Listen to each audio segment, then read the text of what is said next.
नमस्कार, आप देख रहे हैं आरजे भारत न्यूज 7 और मैं हूं आपके साथ श्वेता। तो चलिए रुक करते हैं आज की प्रमुख और बड़ी खबर पर। IFMS 3.0 को लेकर केंद्र व राज्य सरकार ने मांगी विस्तृत रिपोर्ट। बेनीवाल ने भी उठाया था मुद्दा।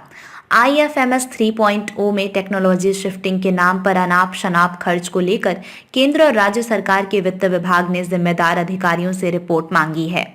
इसके साथ ही राज्य में 2010 से 2021 तक IFMS 1.0 और IFMS 2.0 को चलाने वाली स्टेट NIC से भी उसके सेंट्रल ऑफिस ने इस मामले में विस्तृत रिपोर्ट मांगी है। CS ऑफिस ने भी मांगा जवाब। जानकारी के मुताबिक मुख्य सचिव सुधांशु पंत ने इस मामले में ई-सीलिंग सॉफ्टवेयर के जरिए स्थापित की गई सुपर ट्रेजरी के एक अन्य मामले में भी वित्त विभाग से ब्यौरा मांगा है।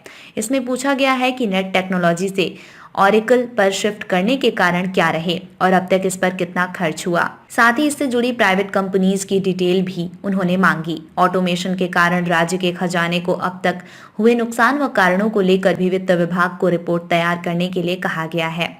सूत्रों के मुताबिक अब सरकार जल्द ही इस संबंध में निर्णय लेगी। CAG ने भी बार बार जताई थी आपत्ति। गौरतलब है कि CAG ने भी इस व्यवस्था को गलत बताते हुए बार बार सरकार को पत्र लिखे थे, जिस सुपर ट्रेजरी सिस्टम को लागू करके कुछ अधिकारी राज्य की संपूर्ण भुगतान प्रणाली पर कंट्रोल करके बैठे थे और नियमों में उसके लिए कोई बदलाव नहीं किया गया था, न ही वित्त मंत्री स्तर पर इसकी अनुमति ली गई थी।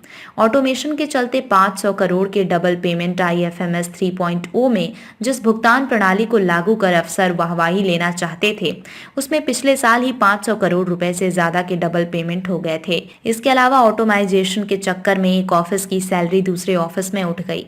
मृतकों के खातों में वेतन और पेंशन चले गए। कई कर्मचारियों को अलग अलग ऑफिसों से वेतन क्रेडिट हो गए।